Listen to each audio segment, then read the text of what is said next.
Welcome to Focus Fire Chat. Explore together.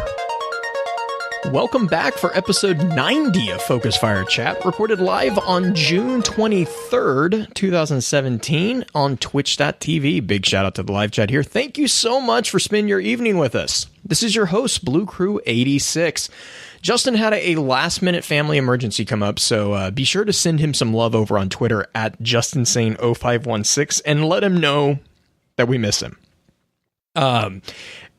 Mel is also out due to work. She just got back from, I believe it was WonderCon. I don't have that written down, so I'm trying to remember that off my head. And so her schedule is still kind of insane at this time. So be sure to let her know that we miss her over on Twitter at The Wind of the Stars.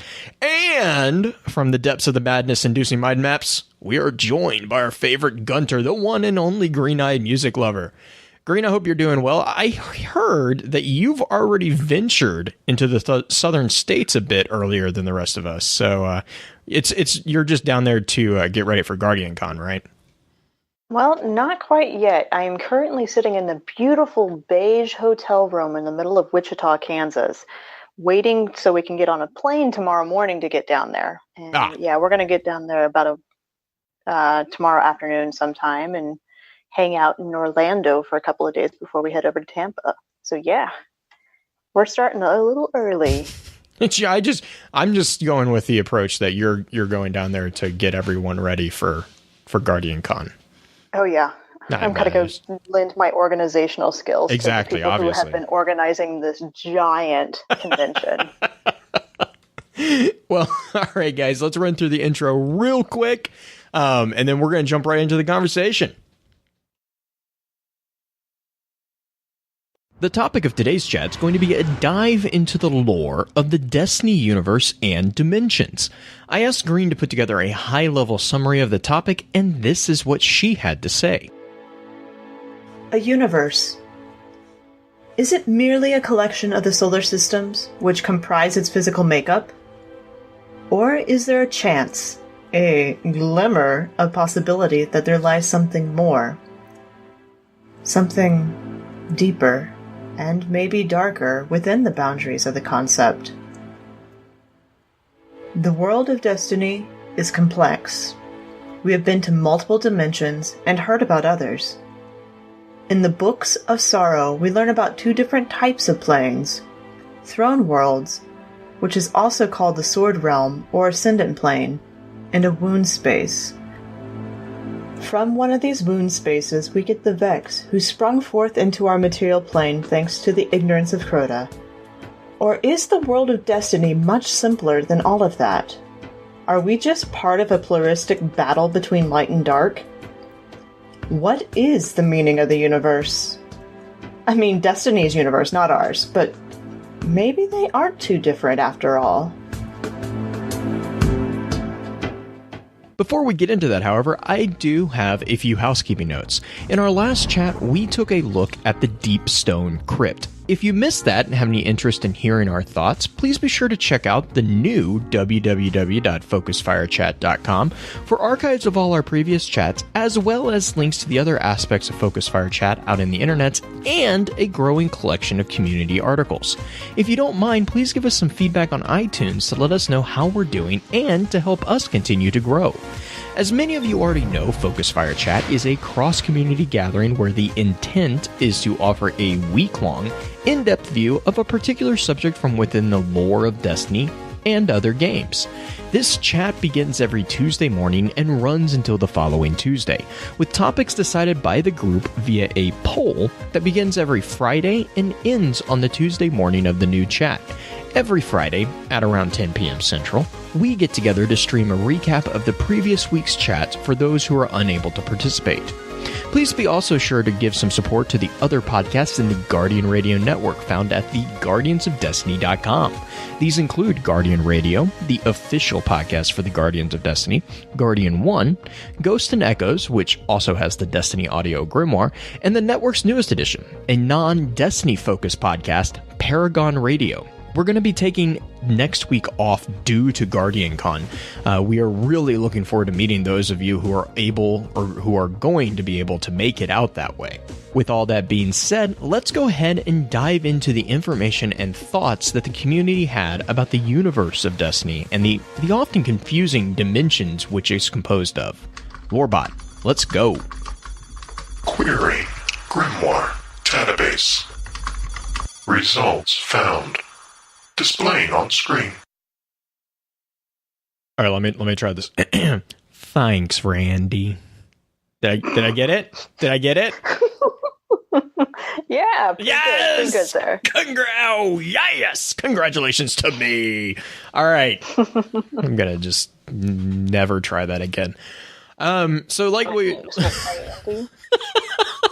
we said before, there's actually, it's interesting. This is one of the most broad topics out there. You know, it's the actual game world that we are playing in.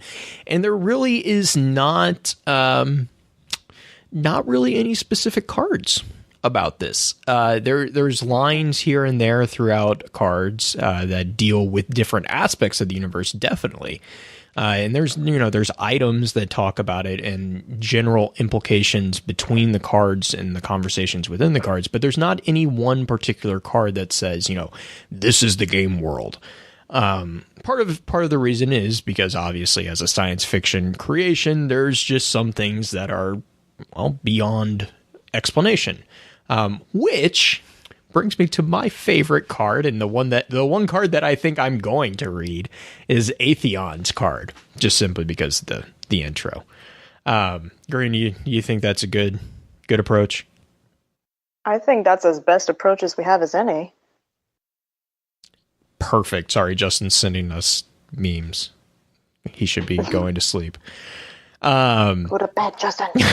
So, all right. Atheons times conflux. To speak of Atheon is to accept certain limitations. We are ill-equipped to understand an entity that defies simple causality. Let us accept these limitations and proceed. Atheon waits in the vault of glass. Just as Atheon sidesteps past and future, it is impossible to say whether Atheon created the vault or the vault created Atheon. Causal pathways converge on Atheon from every axis in the space-time bulk. Atheon has a function. We hazard that it regulates and oversees the Vex conflux system. What are these confluxes? How do they relate to the physical Vex network that has devoured so much of Mercury and Venus? We might guess that the Vex confluxes represent the extension of this network across space and time. Perhaps the Vex use closed time-like curves to solve unfathomable computations. Or the Vex may seek to transcend a physical substrate and move their thoughts directly into the fundament of the universe. If physics is a set of rules that the cosmos use to calculate itself, perhaps the Vex seek to worm their way into these calculations, to become a law of reality inseparable from existence, a virus in the system. Perhaps Atheon was the centerpiece of this project, a command nexus that unified efforts across time. But we must accept that all of this is speculation. Love it! Love that card! Mm-hmm. So, basically, we're guessing. Because that's what we do. So, I don't know, Green, where do you want to start? I have plenty of notes to go over with regards to the Destiny universe. Should we start with like the most zoomed out photo and just kind of talk about what we know as far as the most zoomed out photo of like what we can do that. You want to lead the charge on that one? Sure. In the Destiny universe, we basically have at least the material plane, which is the one we're in most of the time. Then we go and we know we have an ascendant realm. And we know there's a Vex network, which is kind of sort of also seen in Books of Sorrow when Crota cuts open the wound in the Ascendant realm that leads the Vex into our realm, which those could be two different things, but it's possibly not. Mm-hmm. And that's pretty much it as far as actual realms or dimensions in some respects. I know there's like a debate whether or not the deep is an actual place. I feel like it's a state of mind more than an actual place. But that's personal. What do you think? I think I said this in chat, and I'm gonna double down on this. I think that Kex's theory is a really good one, and I kind of agree with it. I think that I want to call it a pluralistic universe, simply because it kind of seems that way. But it could be a dualistic. Hang on, let me back up. I think it's more. No, go for it. I think it's more than dualistic. Right, sure. right. Yeah, that's why I'm aligning with the pluralism. To kind of define those terms for everyone. Pluralism in general terms. And I put this all in the mind map. So if you guys are if you're listening and you want to see all this kind of written out a little bit for your reading speed and not just for my babbling, I have this all written on the mind map, which I will attach in the show notes. Pluralism in general terms is a theory that there is more than one basic substance or principle. It is often very heavily contrasted to monism, which basically holds that there's ultimately just one kind of substance, and dualism, which holds that ultimately there are two kinds of substance in the universe. You see this a lot in what's called the philosophy of mind. Dualism holds that the mind and the matter are separate substances. And this is kind of where in philosophy the splitting of hairs begins, because dualism is pluralism. It's just a restricted form of pluralism. So when you apply that to things such as metaphysics, which is basically reality and stuff like that nature. Pluralistic metaphysics is the belief that reality consists of many different substances. In Destiny, this can be seen in the presentation of light, which is broken into three fundamental elements, which is arc, solar, and void. These elements in this light is often kind of implied and described as the building blocks of the universe, which would go back into a pluralistic metaphysics, because you have three. A dualistic metaphysics would obviously have two, and a monistic would, as we've just said, would have one. Now there is another kind of pluralistic use here that I want to mention, and that is in epistemology. This is the claim that there are several conflicting but still true descriptions of the world, and that no single explanatory system or view of reality can account for all of the phenomena of life. So, to kind of simplify that into Destiny terms, this is the presentation of the view of reality as presented by the deep and the sky. You have two opposing views, both which are technically true, and they both explain aspects of life, but not the entirety of it. You have also throw the Vex into that, right? And then you Vex have in and of themselves. Right, and because and this goes into Toland's presentation of the three queens. You have the Queen of Laws, the Queen of the Armies, and then the Queen of Tower, or the City? No, Tower? I can't remember. I can never remember the last one. But, so pluralism is really just a multifaceted thing. Pluralistic metaphysics is a multifaceted explanation of the building blocks of reality.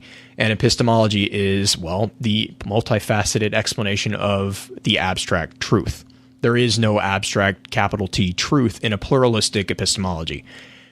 Side note, that's why I can't stand pluralistic epistemology, because it's relativism, and I'm going to stop myself before I go down that whole argument.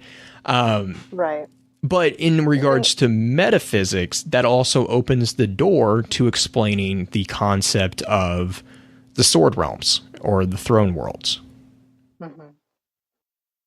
Well, not only that, it makes a lot more sense because we know in our society in general that things aren't just black versus white, Right. or good versus evil. That's very dualistic. The sky versus the deep, that would be very, very dualistic. Mhm. If we zoomed out, yeah, Destiny has a very general feel of good versus evil, but what are the levels of evil? It's not all the same. You can't lump everything together because everyone has their own different perspectives. So dualism doesn't really work in this context because we know the Cabal have a completely different societal makeup versus the Vex versus the Hive.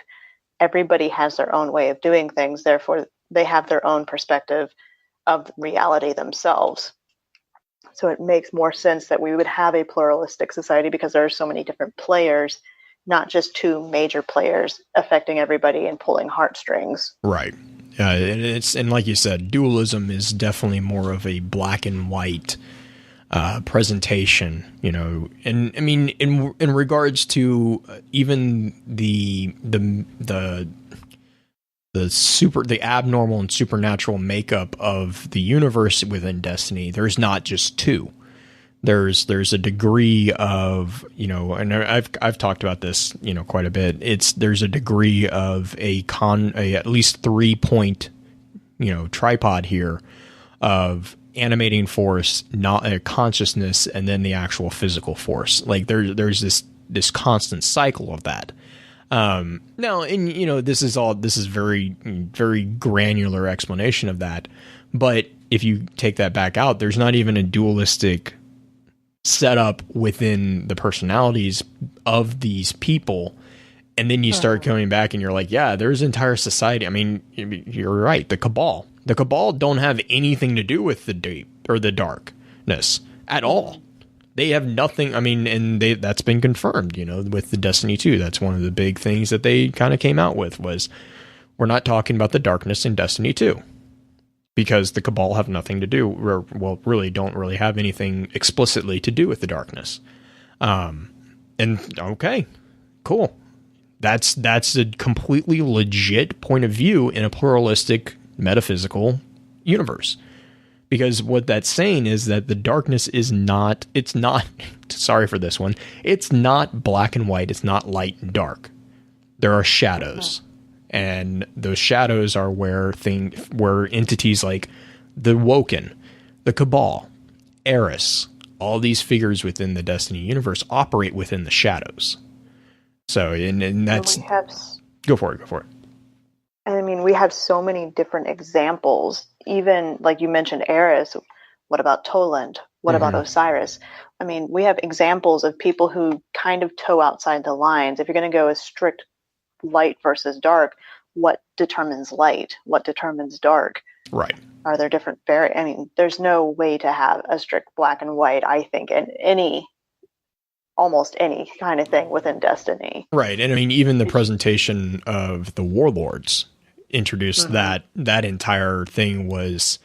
Trigger just threw that in chat. The entire presentation of Warlords is entirely a throwing out of the dualistic nature, because it proves that just because you're risen does not mean that you're a good guy or, girl, whatever, good person.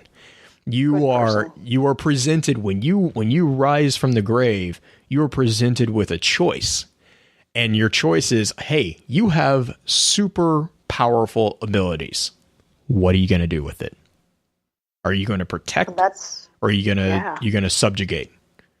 Like, that's exactly what Shax says. That's what, I mean, or not Shax, Zavala, when he does the preview, that clip we got in the reveal, that's the speech. You're presented with a choice. What's your choice? Are you going to take care of the people around you? Or are you not? Definitely. So okay, we got into the dualism and how it's not dualistic in Destiny. Going into the pluralism a little bit more, do you want to explain Kex's theory for people who haven't seen it yet? This is an amazing theory. Okay, I'm going to... First off, fair warning, Kex's theory is... I absolutely love it, if you can't tell by the excitement in my voice. Second off, I'm not going to be able to do it justice, so I am going to link it. It's already linked in our show notes, or not our show notes, on our mind map. be sure to jump into the mind map and look at this, because I have a little bit of a summary written down in there. I will also link it in the show notes, just in case you don't know how to work with the mind map. But basically, the very, very high level view of Kex's theory is that the void is the space that houses the Ascendant Realms, the Black Garden, and the Vexed Network. And it's actually how it connects light over space and time. And he actually goes ahead and he put together this image, which is immensely helpful. And he breaks down all the different aspects of the grimoire to kind of present this entire theory. But there's a and I think it was Flavorful Jam PG3 in chat kind of made a comment about this too. And Jam made a comment about, the difference between a universe and dimensions needs to be pointed out too. I love this. He said the universe is the cake. Dimensions are the layers of the cake. And I was like, that is an awesome analogy. I love that. It's so Shrek-like. You're an onion. You have multiple layers. So you make people cry, right? Isn't that donkey?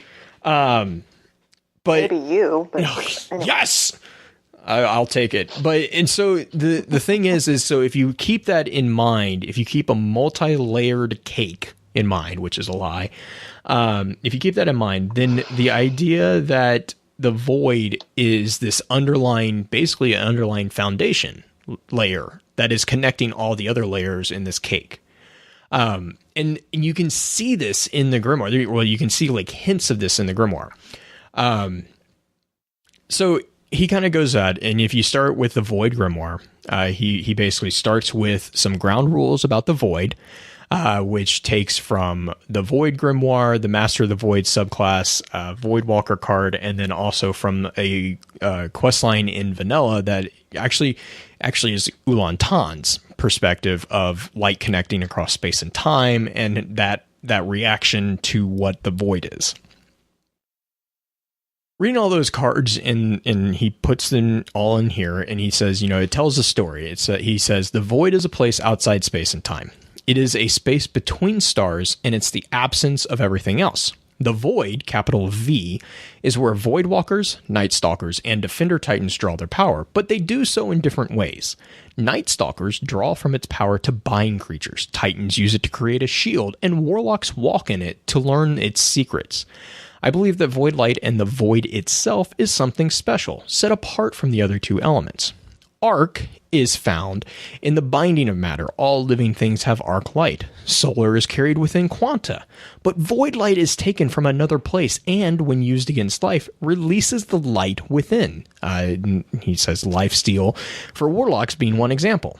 So he goes on to say that, Tolan speaks of walking the void, and, the multiple conversations about walking the void.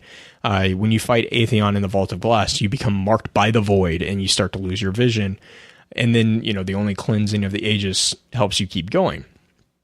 And then he goes back into the Books of Sorrow, and he points out that, it's not just the Guardians who are seeing this. It's also the Hive. The Sword Realms. The Sword Realms are creations of immensely powerful hive creatures, such as Oryx and his sisters and Crota. So, and that's where you kind of see these wounds that are, Green was mentioning earlier, the wounds that are cut in space. So he actually says that, I believe that the space that the worms cut into and later the hive is the void. Void seems to be the opposite of both arc and solar, and both the worms and the hive have practiced the art of consuming and flaying light, granted in some unknown manner still. My theory is that by practicing sword logic and feeding their worm, powerful Ascendant Hive manifests the ability to cut through the fabric or membrane that separates the void from our plane of existence. To add to this, I think that this method, to pierce the veil of using light or light-stealing techniques, is the same method that we as Guardians summon the power of the void, albeit with very different methods. When Hive cut into this space, they remove void light to create their realm. Void light can be formed into shapes, evident by the void bow. It can also be used the same method that shapes the sword realms. The more powerful the hive, the bigger the space it can cut. So with this all down, how does that connect? And then he pulls in the Vex. And this is where it starts kind of getting really interesting. Because this is where the importance of what Jam said comes into play. There's layers within this model.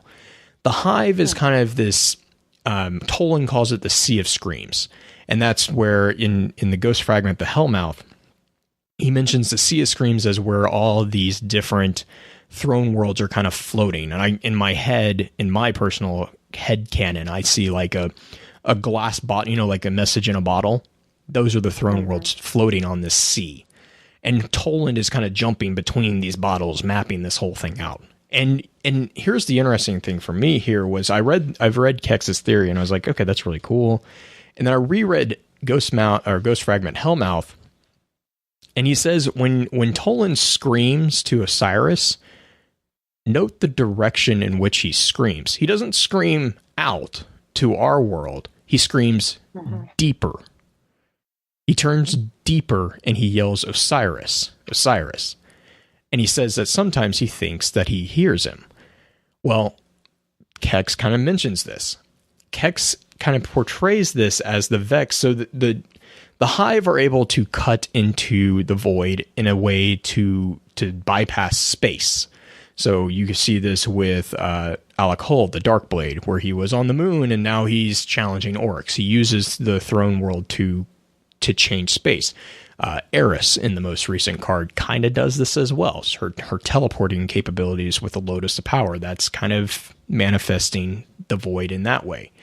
The Vex, however, kind of seem to go deeper.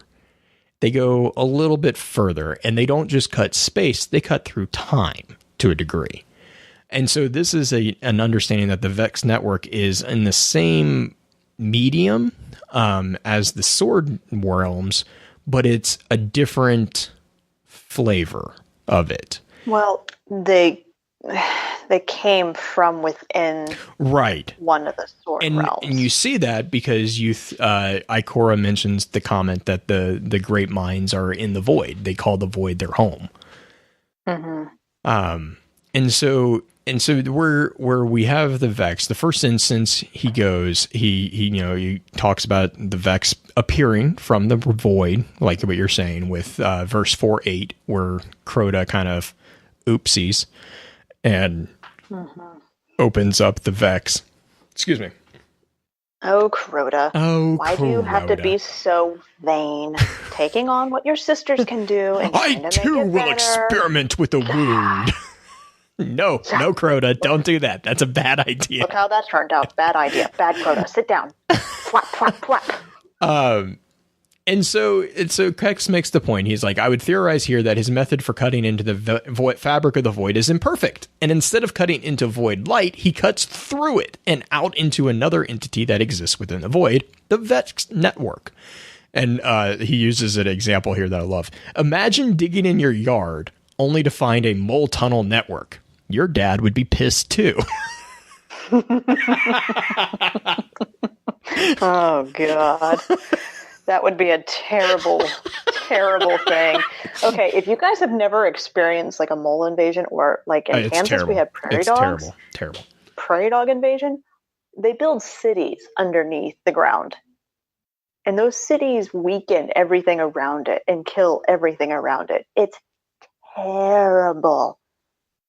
Terrible. Gross. Smelly too. Oh, yeah.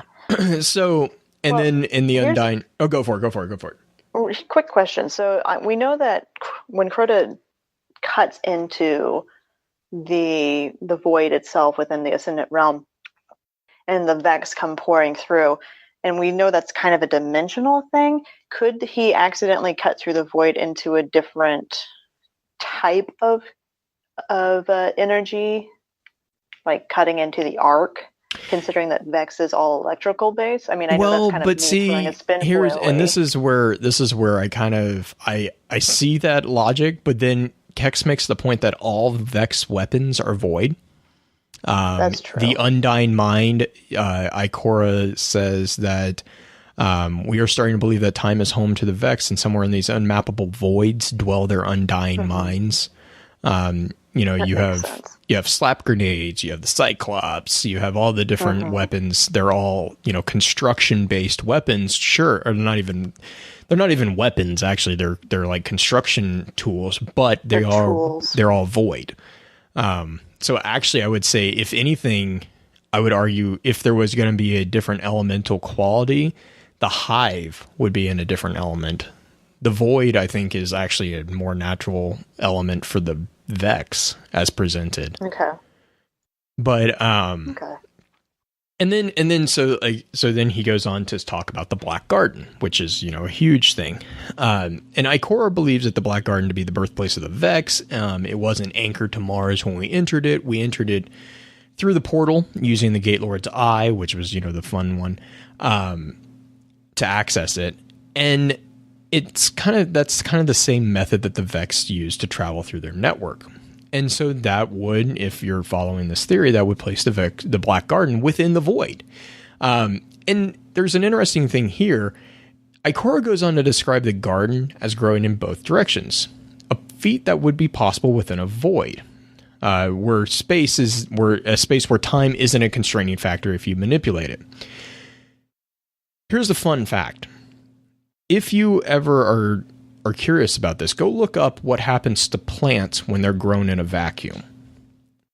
They don't grow down. Like the roots, so when you grow a plant, when you grow a plant on Earth, gravity pulls it down. Gravity tells the plant, you know, where it should grow.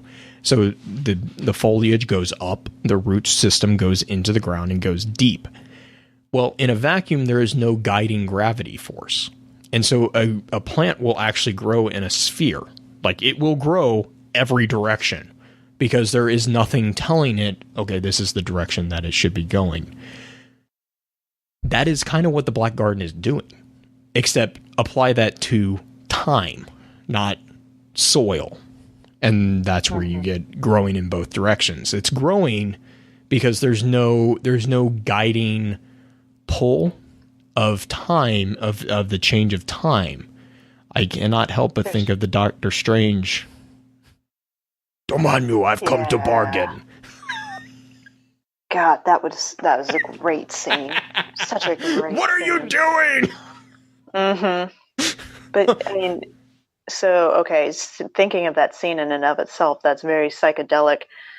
The Vex kind of, in some ways, function a lot more linearly in some respects. Just, do you think that's just because we perceive them in such a way? Yes. Yeah. Or I think so. And that's actually where the merchant and the alchemist gate, that's what I'm going to be. That's the next one I get to talk about. Segue. Unintentional segue. But yeah, so like basically to wrap up Kex's thing, that's the thing, is like the void is the housing unit of all these different realms outside of the physical realm. Which, I mean, the physical realm has its own things going on in it that are paracausal and confusing. But the presence of this void netherverse, as you know, Bife likes to call it the psychomutable netherverse, you know, we know that void light is malleable by our will. If you're doubting, go look at a Defender, a Night Stalker, or a Voidwalker. All of them use void light, and all of them are vastly different. Mm-hmm. So, well, and yeah, in some respects, and we talked about this in the different void episodes we've done, that it's destructive, but they have also different tool-like applications, talking about the binding and the disintegration and shielding. Yeah. They all have different applications, but they all can do the same thing at the same time. Right. But yes, okay, so to use that as a springboard, I want to talk about another really fun thing that exists.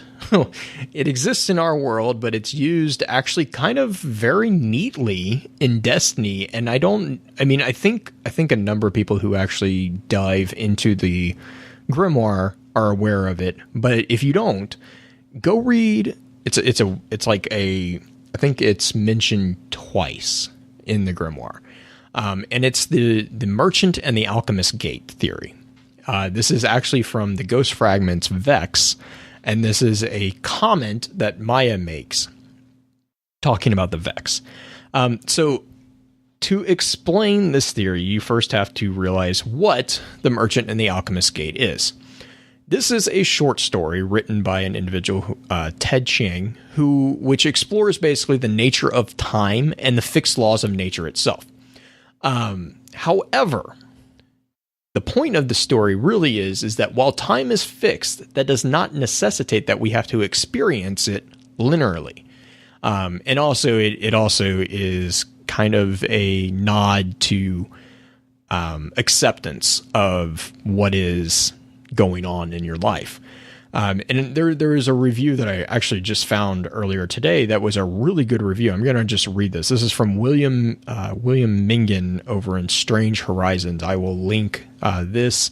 And if you are curious, this is a very short work. It is a very good work. I really enjoy reading. I've actually read it a couple times. We have a link to the actual work in our Discord chat. So just ask and we'll get you that if you're over there and you're curious for it. But William says, in devising a fictional concept that sets time out for us, future and past, as something essentially static, like the pattern in a carpet, it is perhaps no accident that almost all of those involved with a gate deal with things that must be woven or knotted, in which events can be observed but not shifted or changed. Chiang manages to convey to us, both here and in Story of Your Life, another work of his, the world as seen from this view, an unchanging tale, already existing, past and future, that we live through, participate in, act out, and learn, like an actor learning what play he's in by saying the lines.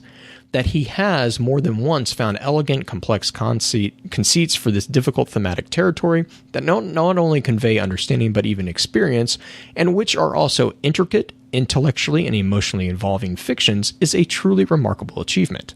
It is interesting, instructive, and aesthetically pleasing to watch an artist as intelligent and sensitive as Chiang come to grips in different ways with and develop different correlatives for essentially the same field of experience and perception. The number of works in his small oeuvre devoted to this theme seem to indicate that for him, this is indeed where we are. But he doesn't just present this material. He also suggests how we should be and act in such a world. Within the scope of determined events, he finds a kind of freedom. The freedom to accept, to participate, to join one's will to events. Freedom in how to consider or take what happens, a freedom of understanding. Perhaps understanding is so important because, in the face of events, it's basically the best we can do. So that was from William's review of this short story. If you haven't read it, I'm going to try really hard not to spoil it, which is really difficult to talk about the theory without spoiling. It's not really, I guess it's not really spoiling, but it's talking about how an individual basically finds a way to travel through time. And this individual immediately goes to the idea of, I'm going to use this time traveling capability to correct a mistake that I've made in my past.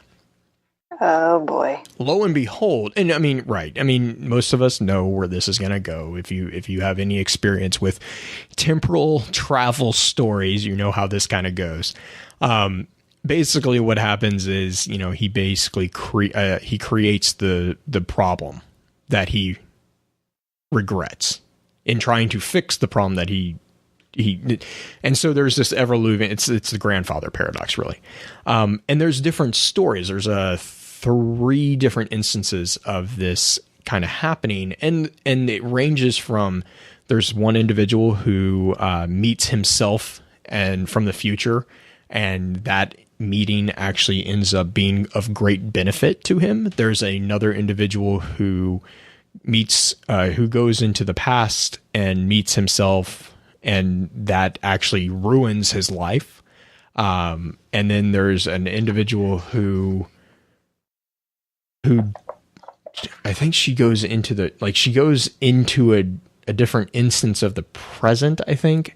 And like the way she like she basically creates a better relationship with her husband out of it. And all these different individuals, the underlying theme is that they are experiencing a non-linear pattern of time, but it is still linear. Like their events created the event in which they are trying to alleviate. So yeah, and so the entire mention of this is actually in the Ghost Fragment Vex series with Maya Sundaresh. I think it's actually specifically in Vex 4, right before they throw themselves into the network. The network. Here's a quick question before you go into that. Mm-hmm. The most interesting short story part that you talked about just then that caught my ear a little bit was the woman who went into a different instance of the present. Yeah, and I don't quote me 100% on that one. It might have been the past, because I can't remember if the gate opened into the present. I know that. I'm trying to remember. There was a rule. There was a logic to the gate, and it was either something like because there were multiple gates, and like one gate would let them do one thing, and then the other gate would let them do the opposite. So I think it was either like they she either went into the I can't remember, but her story was like the one that was like nothing really good or bad happened like it kind of was a good thing, but it wasn't like there was one story in which the guy basically became wealthy because of himself, and then there was one story in which the guy ended up stealing from himself and ruining himself. Like it was really weird. And then there was her story, and it was kind of like the best, the worst, and the kind of the good. Like her relationship was made better, but she herself wasn't like immensely benefited from it. And then the main guy, that he was trying to go back, he was trying to go into the past to fix an event that he inadvertently created. That story makes sense to me. Like we've seen, if you've seen Back to the Future or anything like that, you've seen that that whole idea of going to the past or kind of shooting into the future a little bit. But the idea of going into a different instance of the present is incredibly interesting. And I know that you had kind of talked about that a tiny bit when it came to you and I, when we talked about string theory, which might go into later string theory if you want. If you want, don't have to. Not going to force it. We might. But real quick to just tie up the Merchant and Alchemist. It is in Vex 4. Maya, where is it? God, I just lost it again. Maya. It's near the end, and Maya is basically like complaining, and she's like, I wish I could go back and change you into someone else. To Chioma. Or no, it was to Dwayne McKnight. He was whining about something, and Shim responds with, I wish I could go back and change you into someone else. And so Chioma is the one that says it. She says, time is self-consistent. I think it's like the story of the Merchant and the Alchemist. You could go back and watch something or be part of something, but if you did, then that was the way it always happened. And then she goes on to say, maybe you could bring something back to now, something you needed. And that's where the Merchant and the Alchemist Alchemist gate, come in, because there's a story, and the overarching thing is, yes, time is self-consistent. You can't augment time. You can't change events. Actually, by trying to change events, you actually create the event.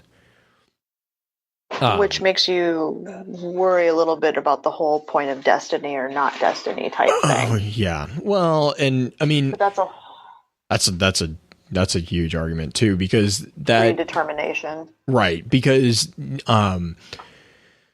okay, let's see. That ties into the theory of Osiris about the Vex not being able to simulate a guardian, because guardians are paracausal, so they defy the self-consistency of time in the way that if you were to do something to a guardian that you would do to a human or to a causal being, the paracausal capabilities allow you to circumvent that to a degree that makes us basically wild cards in their equations. We're variables that they don't quite, to quote the Books of Sorrow, they don't quite understand the geometry of.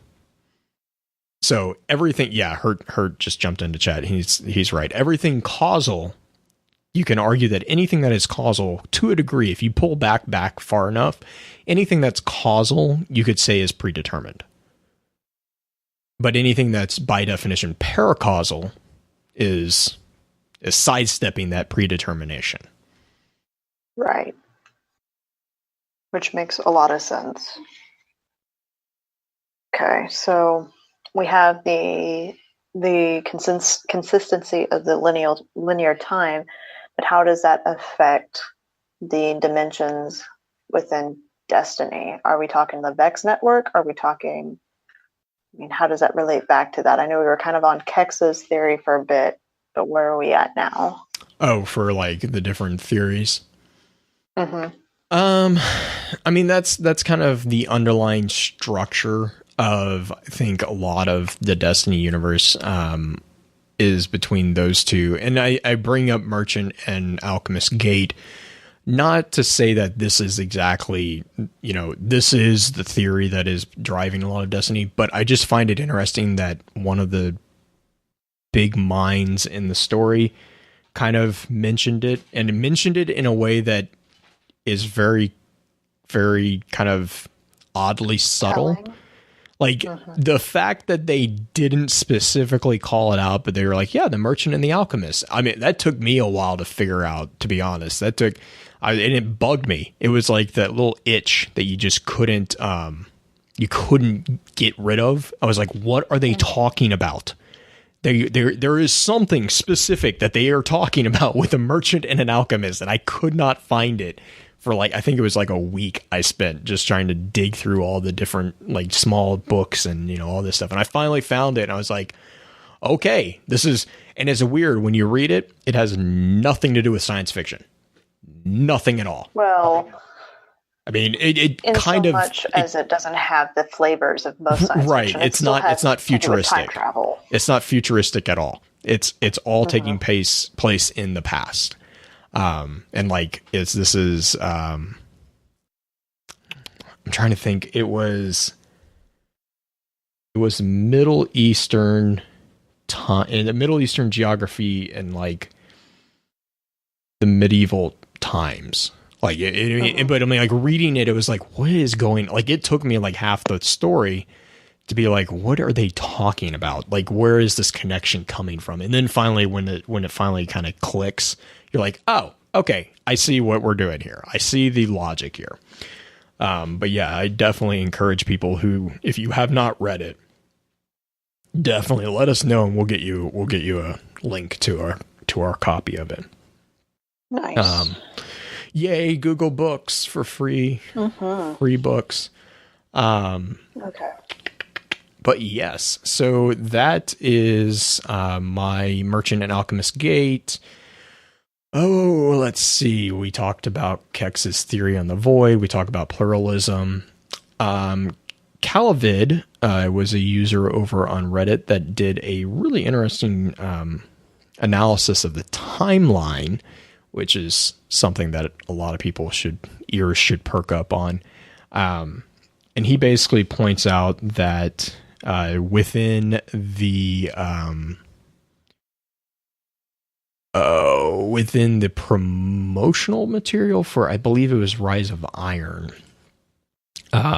there is a mention of a time. It was the introduction of Eververse. Sorry, not Rise of Iron. It was a year before Rise of Iron. Taken King Eververse sent these letters out, and I think if you were around in the Destiny community, you probably remember this. But they got sent out to notable guardians, or quote guardians of note. And at the bottom of these little letters is I think literally one of the only ever recorded dates in Destiny. And it's the 742nd moon of the 17th subcycle of the Traveler's Light. So, wait, we could easily figure out the time. Right. Well, and that's what he did. So he broke it down, and he was like, okay, so... and I'll link this Reddit. I mean, it's just like, he's like, now, granted, this is all kind of his own kind of theories, but he's like 742 moons times, I think times 29.5 days gets you 21,889 days, which basically gives you about 60 years. And then assuming that the subcycles are not like ages, that means that there's at least 60 years in a subcycle, which means that 17 subcycles translates into about 1,020 years. But we do have, and then he actually goes in and he says, there's been a couple slips of the tongue that Bungie has made. And Bungie said it's been 700 years. There is the comment about the tech being 400 years old in the Rise of Iron. When you're, I think, what is that? Is that when you're on the, what are the gondola thing? He's like, oh, this is 400 years old. It's really long. Yeah. When you're getting ready to go up to the mountain, top of the mountain. Right. Yeah. Right in the near beginning. So he actually points out that if you make one assumption that the Traveler's subcycle are exactly 65 years, that would put the Taken King at exactly 1,100 years since the Traveler arrived. So hypothetically, if it was that the Golden Age was 700 years ago, but the subsequent Dark and City Ages were a combined 400 years, that would give you the 1,100 years. And then if you factor in the year between the events of the Taken King and the Rise of Iron, which has been implied to be 1 year, which makes it 61 years out of our 65 total to get to 1,105. And then he points out that there is a public announcement in the tower that says something along the lines of, be aware, reported changes in the Traveler's activities observed. So, and then he then goes on, he says, how long does Destiny 2 reportedly take place after the events of Rise of Iron? 4 years. So the Traveler's subcycle is changing to the 18th subcycle, and the Cabal use a weapon which has been long in the making to exploit this lapse in its behavior to cut us off from the light, the source of the power, and invade the last city. He was, and he goes on to say, he's like, okay, look, there's a lot of assumptions, but it does kind of line up with a lot of stuff.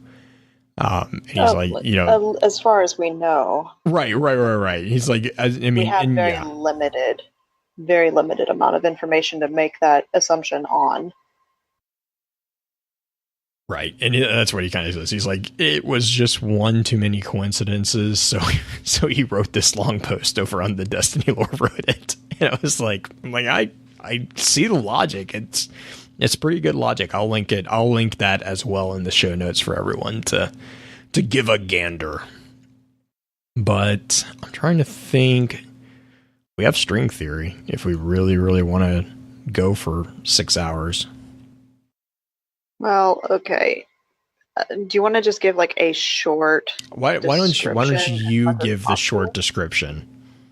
Because I'm not even sure I fully could give a short description. If you've never read anything about string theory, I highly suggest that you go and pick up Brian Greene's book, The Elegant Universe. Brian Greene is kind of like the Neil deGrasse Tyson of string theory. And even though string theory has changed as far as the theory in the last 10 years that it's been out, because I read Elegant Universe back in high school. And if I could read it in high school and understand it, it's a pretty decently written book.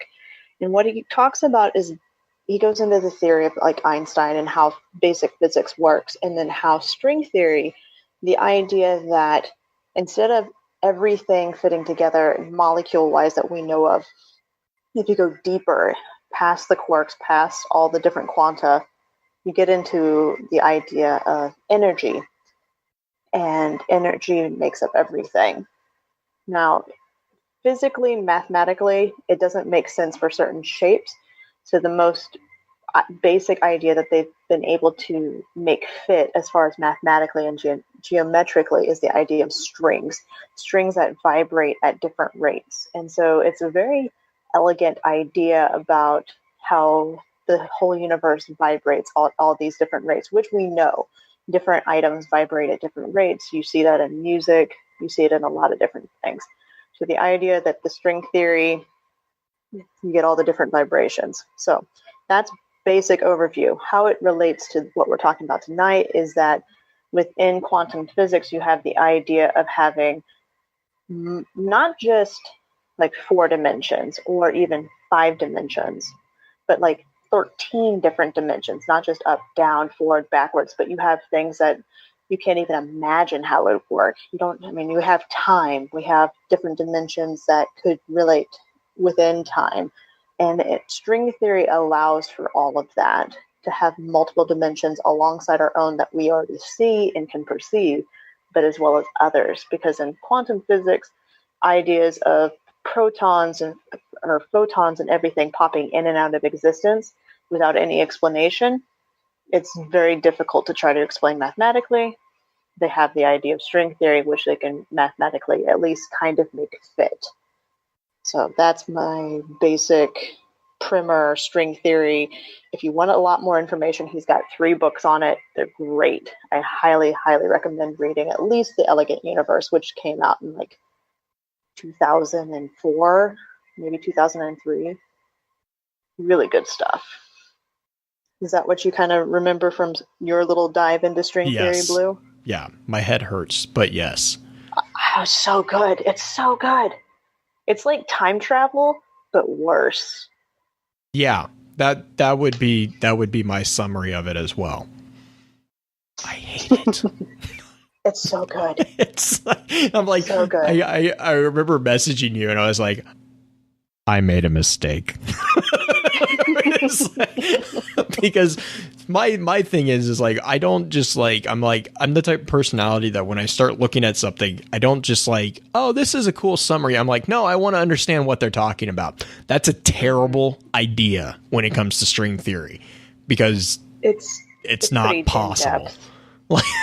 Well, and not only that, it's changed so much in the last couple of years that a lot of the original theories don't work anymore. So I don't know if it's necessarily been disproven, but it has to be reworked. It's not the same as it was in 2003. Well, yeah, and then you have like, then I think isn't there a variation of string theory that tries to take into account the chaos effect and stuff like that? Mm-hmm. Yeah, that just Also, if you don't want to read the book, and I tried to get Blue to go do this, and I don't know if he ever did, they made a Nova documentary on the Elegant Universe where Brian Greene, the author, actually describes everything. And he does a really good job of condensing it down. I think it was like maybe an hour, maybe 2. Yeah, I didn't get to watch the whole thing. It wasn't very, like, I mean, for the breadth of the topic, it was not very long. Yeah, it's a really good little series. I know it's on YouTube. You can watch it. It's in little multiple episode clips. It's good stuff. I like science. Science! Okay, science that says that music is everything. Okay, that's right up my alley, guys. I'm going to love it. Didn't we already talk about the Disney? Mm-hmm. Now I want to go Not in this episode. Not in this episode. Pythagorean theory. Uh-huh. God. Oh my gosh. All right, let's see. We got that. We talked about the cake is a lie. We talked about the Merchant and the Alchemist Gate, which led us into, which came from the elemental discussions. Have we I mean, we kind of talked a little bit about in Kex's theory the idea that arc is the binding power. What was solar? It's quanta. Quanta. It's the Okay. messenger. It's like it's basically change. Energy is carried. It's from the solar card. It says energy is carried by quanta, tiny messengers of change. So solar energy is all about the changing, which, I mean, it makes sense if you think of it like plasma or fire. It creates different things. It creates things metabolism, by burning. destroying them. Mm-hmm. Let's see. Talked about the timeline. Got that. I'm trying to think if I was... How about I do one more little sciencey thing? Go for it. So the void within science is the idea of that there's nothing in there, of even a vacuum. So you think about a vacuum. The vacuum still has stuff in it. It still has very, very, very tiny amount of quantum particles within it. Things flash in and out. They have proven that in the Hadron Collider, that within a vacuum you can have things popping in and out of existence, quarks, even more technical type things with that. So the void, it's kind of a misnomer in some respects because nothing still has something within our universe. As far as Destiny's universe, we kind of see that the void has something with the fact that they have ascendant planes. Now, I know you kind of talked about this a little bit at the beginning, but how it's very easy to get into the idea that the ascendant plane is a mental plane or a spiritual plane. Mm-hmm. I would actually equate it more to a spiritual plane within some respects because of things. But would that plane itself be dependent upon the material plane that we are in? Because so far of what we know, things that have gone into, except for the Vex are the only thing that are kind of the exception. Things that have gone into the ascendant plane come from the material plane. Mm-hmm. And it's possible the Vex do too.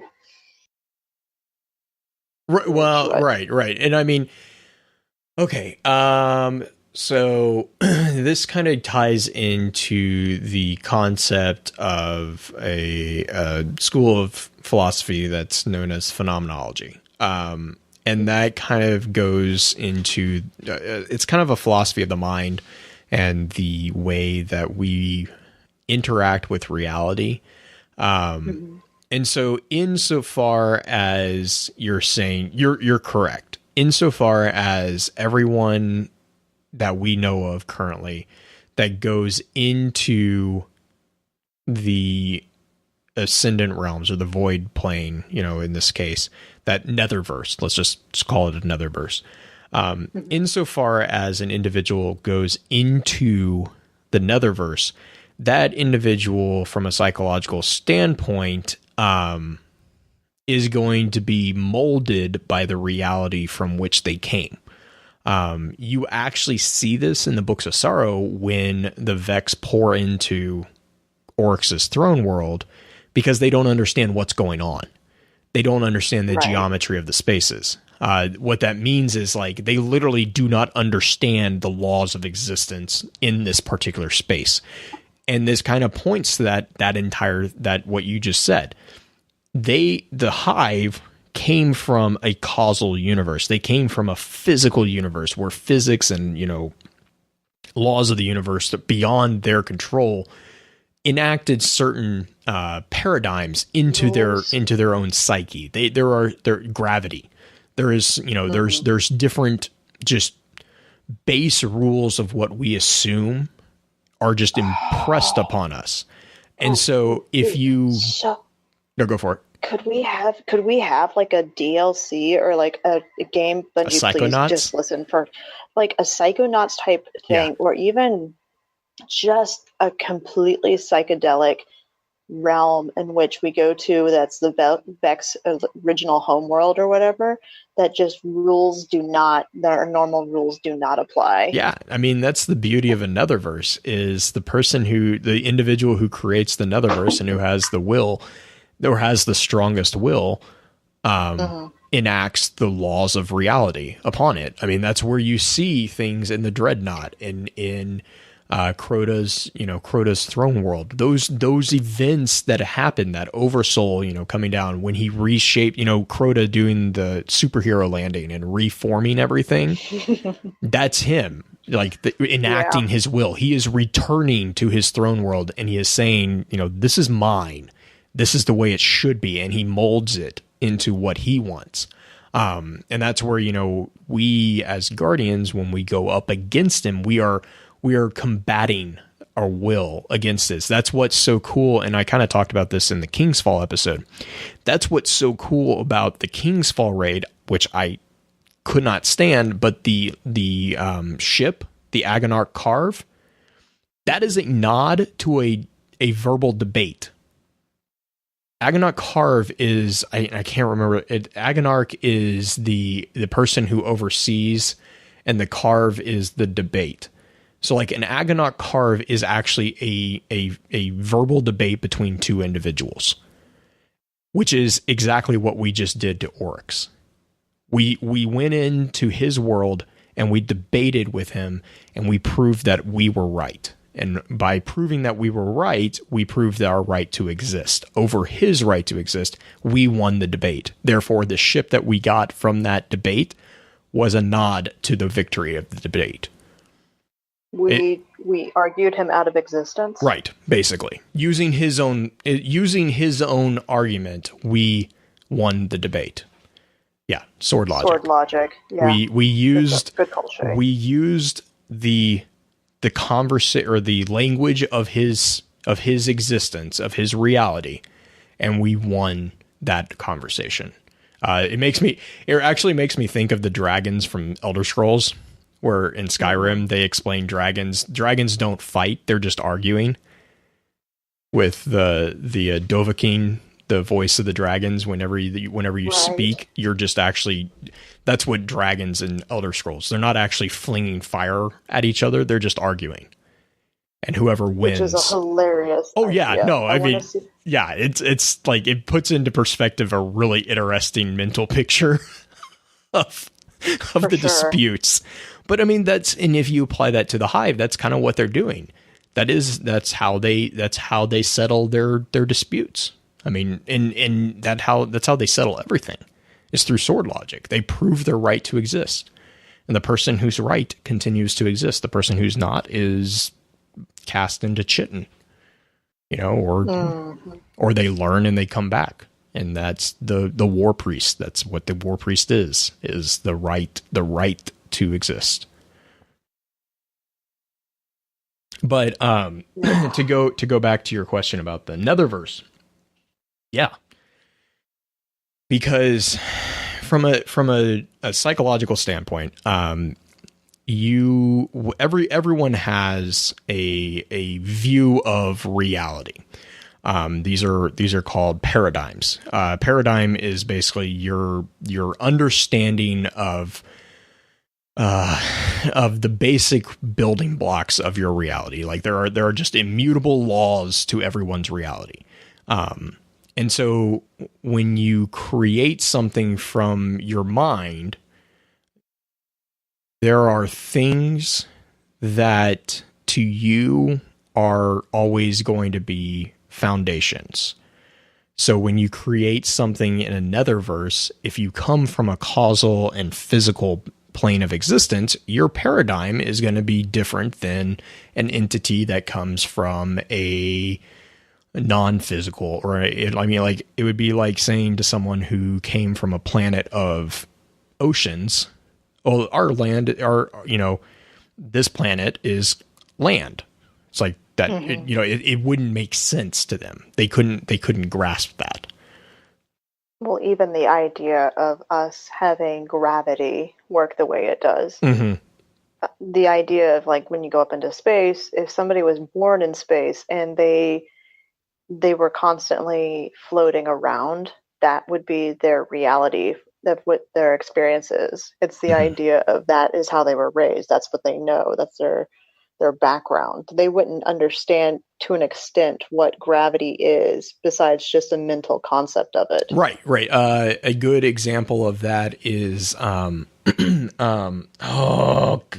the TV show? The Expanse.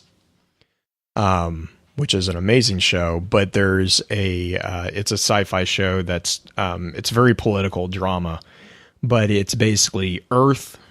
There's like 3 political parties. There's Earth, Mars, and then there's this group that live in the asteroid belt, and they're called God, I just blanked. The Reefers? No. What are they called? I can't remember what they're called. But anyways, there's like, there's different political factions, and it's just a huge political mess. But that is exactly what the people who are in the asteroid belt, you know, they have lived in basically 0G for so long that they are physically incapable of coming to Earth. They cannot live on the planet, because their bodies have evolved in a way that gravity will kill them. Like if they're not in if they're not in a water, basically, which, you know, nullifies gravity to a degree. If they're not within a vat of water, they will asphyxiate and die. And so, like, to them, the idea of like gravity is just, like, they understand it. Like, they have gravity, but it's artificial gravity, and it's like nothing, you know, compared to Earth or Mars. And like, but yeah, exactly what you're saying. Like, they're like, they understand the logic of what it is, but they don't actually know it. Whereas a Earther comes to the yeah. Oh my gosh. Interesting. Yeah. If you have not seen The Expanse, I really recommend at least watching the first season. It gets a little psychedelic near the end. And I haven't seen second season yet, but the first season is amazing, especially if you enjoy political, like, intrigue type stuff. It's political intrigue in a sci-fi setting, which is really hard to do or do well, and they just nailed it. Amazing series. But yeah, that kind of goes into your comment about the gravity not really, you know, clicking for someone from a non-gravity. Yeah, space. I'm like, what would you call it? A vacuum? Not really a vacuum, but a 0G. A 0G. Because gravity, because gravity can still affect within a vacuum. Right. And I mean, in The Expanse, they still have gravity. Like, obviously, they still have belters. Thank you, Bibeltron. That's belters. That's the asteroid belt. They're amazing. They're like they're like miners, like that's what they are. And so, like, the portrayal of like the culture differences between Mars and Earth and the Belters is just hilarious when they get together, because it's like this just giant clash of like, and Belters are like they're like Creole, like they have like this weird mismatch or mismatching jumbled like social thing. It's amazing. If you haven't seen Expanse, you need to go watch it. Belters are amazing. Don't give the Belters crap. I'll get on you. Okay. But I really think actually that's a lot of what we did talk about. And I'm gonna link both I'll link the timeline comment or the timeline post and Kex's theory. I'll link that in show notes. It is also in the mind map, along with a summary post on that. I have a summary of the philosophical concepts for the pluralism concept. I have that in the mind map as well. And I have the Merchant and Alchemist Gate theory, at least, in there. And like I said, if you're interested in reading that, let us know, because we have a PDF copy from, I think it's from Google Books. that we can. And I think that we got most of the lines about the different dimensional aspects from a bunch of different cards. And we went through Books of Sorrow, or Book of Sorrows, and the Vex cards. Don't worry. I always call it the Book of Sorry. I know. Whenever I'm typing, it's always book of Sorry. And I'm like, God, no, not that. Books. Yeah. Instead of just singular, or is it? I can't remember. It's one way. One of them's plural. One of them. Yeah, I think I can never remember which way it is. It's the BOS. That's what I call it. Yeah, it is the BOS. I don't have a witty thing. I need Justin. It's not a POS. It's the BOS. Bag of. No. Don't want to end that. Okay. Anyway, we did get an email from Cam, so I'm going to read that real quick. Let me get that intro out of here.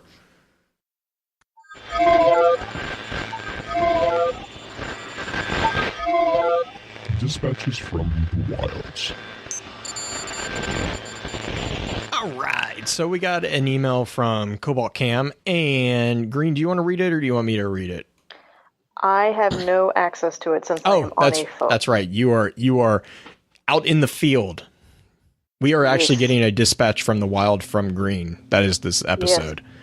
And I plan on taking pictures of all the different things that we do on vacation, and I'm going to start linking pictures in the Focus Fire Chat Facebook. Nice. If you have never gone to the Focus Fire Chat Facebook, go do that, because I'm going to start getting pictures from not only going to Kennedy Space Center, which I think applies to Focus Fire Chat because, space, and then Guardian Con. Lots of photos from there. Anyway. Perfect. Continue. We'll have them all linked also on the website, because that's linked to the Facebook page. But anyways, so Cobalt sent in, Cobalt Cam here. I have heard a lot of theories being thrown around that Eris Morn has created her own sword realm. I was just wondering how likely the crew thought this was. Also, side question, if Justin had a sword realm we had to infiltrate to take him down raid style, would the relic be a snake? Well, Green. I don't think we should answer the Justin question necessarily. I mean, we could theorize what Justin's relic would be, or Horcrux, or whatever we want to call it. I mean, I don't think he needs what is it, Nagini from Harry Potter? Oh, I don't know. I didn't read. Oh, shame on you. I don't like repetitive stories. The Alchemist, but you won't bring Harry Potter. I read the first like 4 books. I'd have to ask my brother. I'd read the first like 4 or 5 books, and it was like, I'm like, this is literally the Sword of Truth for kids. Like, yeah, exactly. No, it's a baby terrible. step into it. It's terrible. It's a baby step into it. It is not terrible. The Sword of Truth series. Okay, terrible. First book is great. Anyway. Second book, you're like, what's going on? Third book, you realize you're literally repeating yourself, just with different people. No, yes. Harry Potter's more. Okay. Harry Potter maybe more. Like I said, I only read the first 4 or 5. They killed what's his face, and I was like, I'm done. Dumbledore? No, the guy from the prison. Oh. Super serious. His uncle? Serious. Black? Super serious Black. He got killed, and I was like, I'm done. That's like the only character I cared about. He was a cool character. Anyway, as far as Eris having her own sword realm, I don't think so. I mean, it's hard to say, but the reason why orcs and all the others have such a large sword realm is because of the amount of power that they have, the amount of willpower that they can create this realm themselves. I don't know if Eris has that much power or has been able to get a line of tribute to attain that much power. So I have a immediate gut reaction to kick back against that. I can see her diving into various sword realms because she is somewhat ascendant herself, but I can't see her making her own. Does that make sense? Yeah, it makes sense. I kind of disagree, but how so? Well, so just to be like, because Justin's not here to point out this really super spinfoil idea, we do actually have a degree of tribute to Eris, your rep. Okay, besides the fact that we take her, what is it, the stinky stuff from the ship, the green stuff, what is that called? The shard or the moldering shards? No, not the moldering shards. It's worm spore. Yeah. Well, but we also, I mean, we do stuff to get rep with her. We have, the Wrath of, is it Wrath of Crota? No, that's Wrath of Queen's Wrath. It's the, right, it's Crota's the Bane. Crota's rep. Crota's Bane. We do have rep for her, so we are doing things for her that, I mean, I don't know. It depends really. Tribute is a really loose defined term. So it's like, well, what is tribute? Is that like literally the payment of light? Because I swear I've had this conversation with Justin. I can't remember. Do we give her motes of light, or do we just give her materials? I think we give her materials. Okay. I don't believe we give her. Because like if we gave her motes of light, I'd be like, bam, right there. That's your tribute. So like that, so the only other reason I kind of hesitate to say immediately, no, she doesn't have a sword realm, is the Ghost Fragment Eris Morn. This is where a lot of, this is where a lot of people kind of, I think that I've heard this theory from. This is where a lot of people point to say that's what's happening. There's part of me that understands it. Like I get it, but that's why I'm saying that she can dip into the sword realm in general, but that it's not necessarily her realm. Like they carve out their own personal space, themselves. But like where is Toland at? Well, Toland doesn't necessarily have his own realm. Toland also doesn't have a body. That is also true, but I mean, Toland. I would argue that Toland has. I don't think Toland. I mean, this is just me kind of reading into Toland, so that could be completely wrong. I don't think Toland has really any interest in that. I think he's trying to get something more. I think he wants the Sea of Screams. Like, he wants. He's in his own kind of cuckoo way. He's kind of got his own sights on different things. But I could see Eris having her own ascendant realm is, and this is going to be super spinfoil, but this isn't a little trope idea that could possibly be worked in.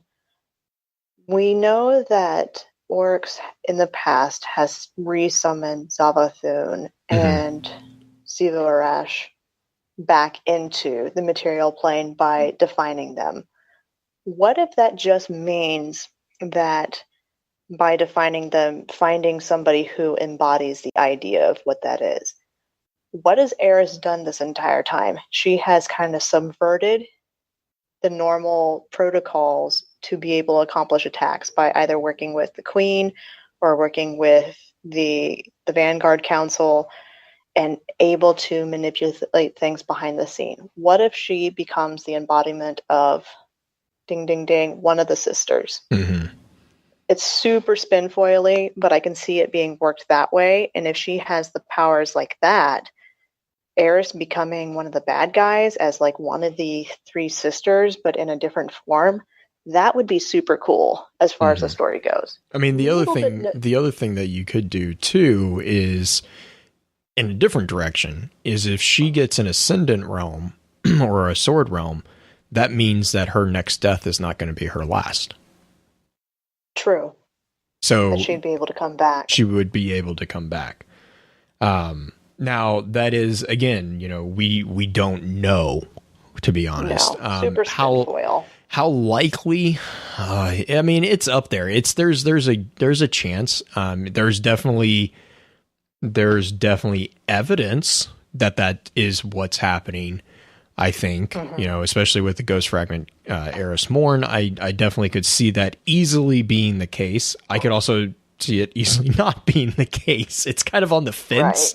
Right. So in regards to that, as far as the relic for Justin, I really think it would be a snake or a horse. Okay, so if it was a snake or a horse, would the mechanic be you have to ride it up to him to If it chase was a him horse, away you from totally you? have to ride it. You'd have to you'd have to joust with him. Ooh, If it was that a would be snake, interesting. I don't really know how you would do. I guess you could joust on it. I don't know. Joust on a snake. It'd have to be a pretty large It would snake. be it would be a very large basilisk.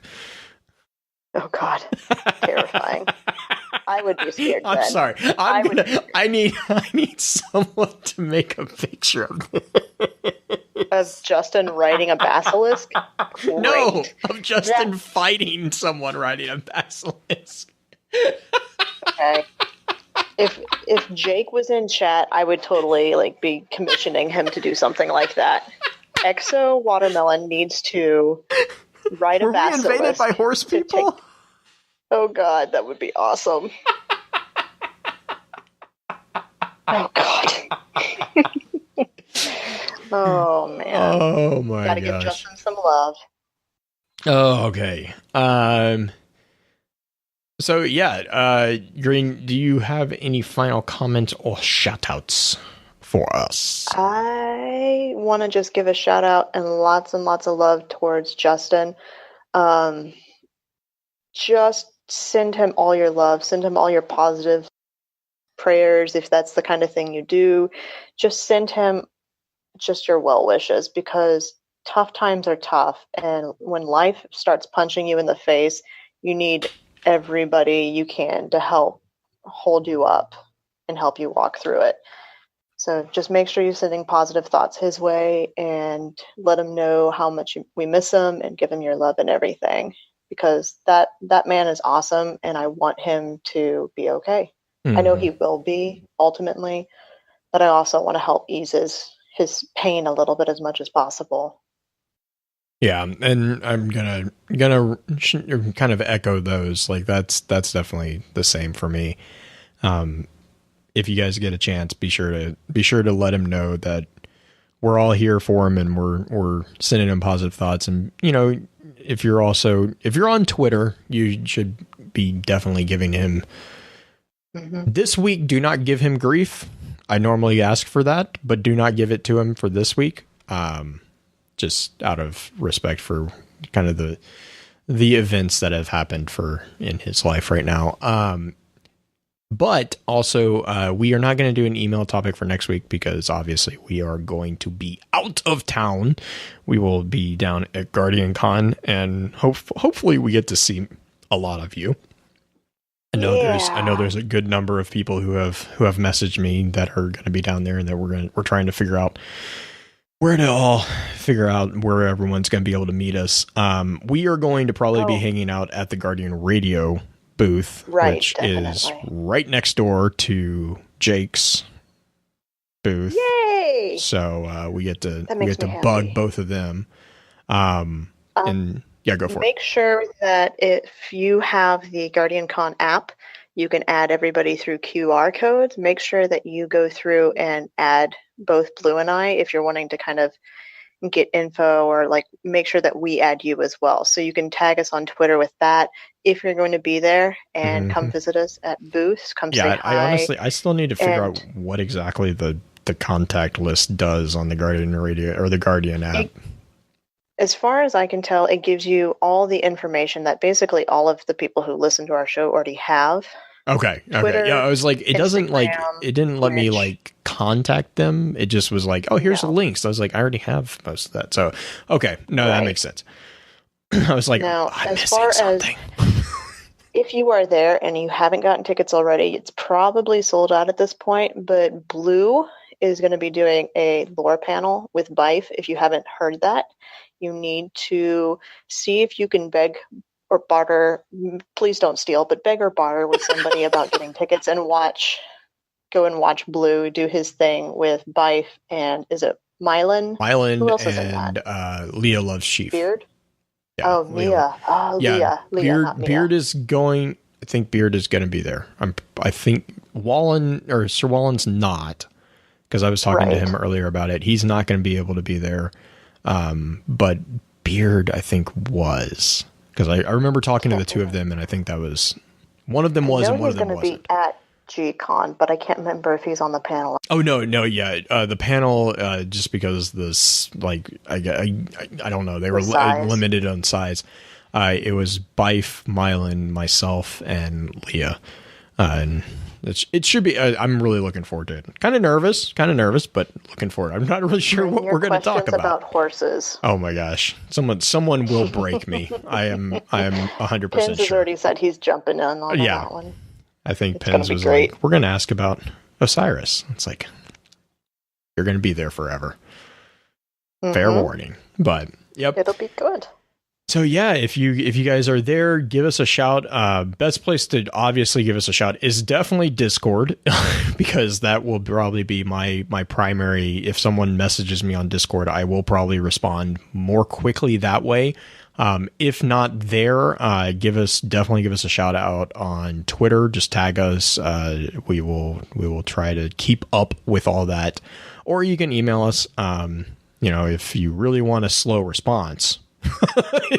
Because I promise I will respond to your email.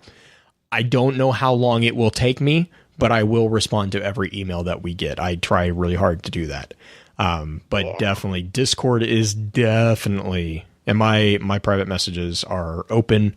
So if you want to DM me or, message me that way, feel free. I'm always there. But yeah, let's run through outro real quick and then maybe stay around for a little bit of an after show.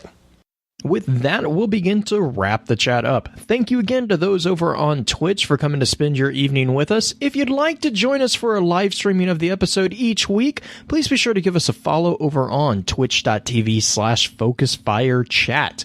Links to all our other sites can also be found with our episode archives over on the new and improved www.focusfirechat.com. Please be sure to email us at focusfirechat@gmail.com with any feedback or questions for our team concerning the podcast. And please, please, please let us know how we're doing by giving us some feedback on iTunes as well. Also, make sure to check out our partner podcast within the Guardian Radio Network over on theguardiansofdestiny.com. So, until next time, focus your fire and may your light shine bright.